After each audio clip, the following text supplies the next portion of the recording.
Selanjutnya kita akan membahas nomor 46 sampai 50 OSK 2019. Nomor 46, sinar matahari dapat merambat sampai ke bumi meski di ruang angkasa antara matahari dan bumi relatif hampa. Hal ini terjadi karena titik-titik.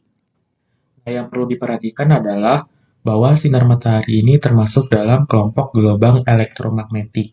Gelombang elektromagnetik itu sendiri merupakan gelombang yang bisa merambat meskipun tanpa adanya medium penghantar.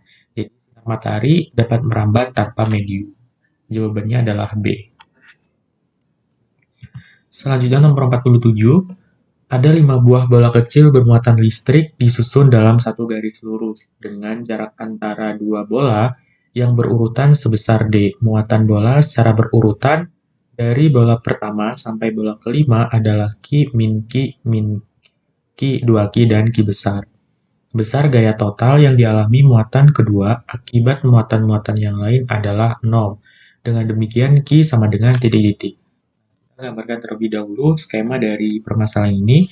Ini ada muatan pertama, muatan kedua, muatan ketiga, keempat, dan kelima. Muatan pertama adalah Ki, yang kedua itu Min Ki, yang ketiga juga Min Ki, yang keempat 2 Ki, dan yang kelima belum diketahui. Nah, kita acuannya adalah menggunakan muatan yang kedua. Kita meninjau muatan kedua. Total gaya yang dirasakan adalah 0. Nah, kita perlu memperhatikan gaya elektrostatik yang diakibatkan oleh muatan lain. Nah, kita tinjau dari muatan yang pertama. Muatan pertama positif, sedangkan kedua negatif. Maka gaya yang terjadi adalah tarik-menarik.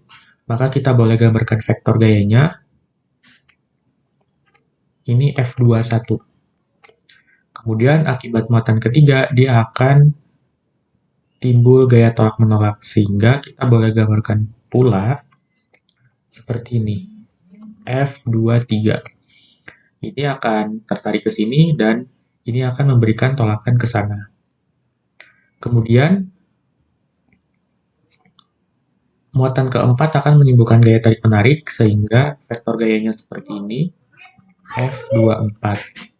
Nah, jarak antar muatan adalah D. Ini D, ini juga D, ini D, dan ini juga D. Kita lihat dulu masing-masing gayanya sebesar apa. Nah, untuk F21 itu sama dengan K Ki kuadrat per D kuadrat. F23 sama juga K Ki kuadrat per D kuadrat. Rumus basicnya adalah ini ya, F sama dengan K Ki1 Ki2 per R kuadrat. Seperti ini. Selanjutnya F24, gaya elektrostatik pada muatan 2 akibat muatan keempat, yaitu K kalikan 2Ki kalikan Ki dibagi jaraknya. Jaraknya adalah 2D, dikuadratkan menjadi 4D kuadrat. Nah, ini akan menjadi K Ki kuadrat per 2D kuadrat. Nah, kita lihat F21 dan F23 itu satu arah, maka kita bisa jumlahkan. Dia akan menjadi 2 Ki kuadrat per D kuadrat. Nah, F24 itu Ki kuadrat per D kuadrat. Dan dia arahnya ke kiri, sehingga di sini kita boleh tambahkan tanda negatif. Nah, untuk membedakan arahnya dengan gaya yang lain. Kita ketahui bahwa semua jumlah gayanya itu sama dengan 0. Yang ke arah kanan kita sudah punya 2 Ki kuadrat per D kuadrat, dan yang ke kiri kita sudah punya min setengah Ki kuadrat per D kuadrat. Jadi supaya resultannya 0, maka arah vektor gaya yang disebabkan oleh muatan kelima atau Ki besar haruslah ke arah kiri pula, sehingga nanti saling meniadakan. Sehingga kita tuliskan F21 ditambah F23 ditambah F24 ditambah F25 itu sama dengan 0. Kita masukkan Nah, kita masukkan saja F21 ditambah F23, tadi kita sudah mendapatkan 2K, Q kuadrat per D kuadrat, F24 min K Q kuadrat per 2D kuadrat, dan F25 itu ke arah kiri, jadi kita di sini taruh tanda minus, K dikalikan Q kecil, kalikan Q besar, dibagi jaraknya, dikuadratkan. Jarak dari muatan kedua sampai kelima itu adalah 3D, sehingga kalau kita kuadratkan menjadi 9D kuadrat. Sama dengan 0. Kita langsung operasikan. Di sini kita mendapatkan 3 per 2 K kuadrat per D kuadrat min K kecil Q besar per 9D kuadrat sama dengan 0. Nah, di sini kita bisa pindah ruas. 3 per 2 K kuadrat per D kuadrat sama dengan K kecil Q besar per D kuadrat.